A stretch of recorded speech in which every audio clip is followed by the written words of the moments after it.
আমরা সুন্দর করে সাজুগুজু করে রেডি হয়ে গিয়েছি বান্ধবীর বিয়ের জন্যে।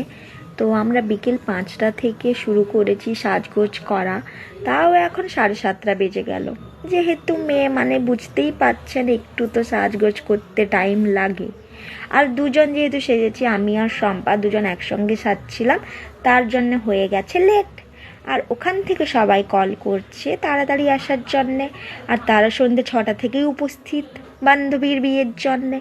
আর আমরা যাচ্ছি 7:30টার সময়। কোনো ব্যাপার না।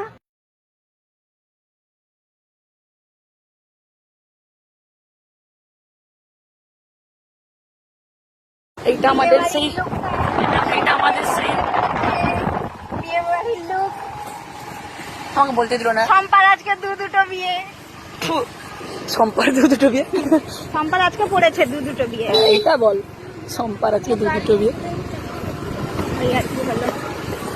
আমরা পৌঁছে গেছি বিয়ে বাড়িতে। এবারে গাড়িটা রেখে আমরা ঢুকে পড়বো। আমরা তো ভেবেছিলাম আমরাই শুধুমাত্র মনে হয় লেট, কিন্তু না, আমাদের পেছনে দুজন আছে, তারা লেট করেছে আমাদের মতোই।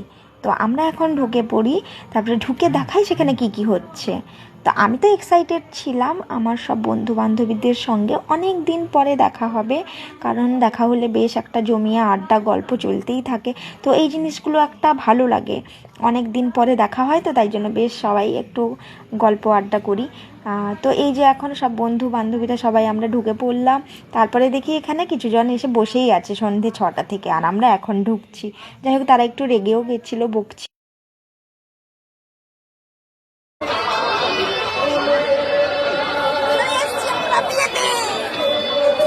ক্যামেরা থেকে বেরিয়ে পালিয়ে যা। এই যে শম্পা শম্পা শম্পা শম্পাকে কেমন লাগছে? বল, আমি মেকআপ আর্টিস্ট নেই। বল, মেকআপ আর্টিস্ট আমি না, শম্পা নিজেই। Hello hello hello hello beautiful. High madam, দেরি করেছেন। মনিকার সঙ্গে অনেক দিন পরে দেখা। এই যে মৌসুমি, গুস্সেওয়ালা মৌসুমি। শম্পা হ্যালো, সে হ্যালো। কি হচ্ছে দুজন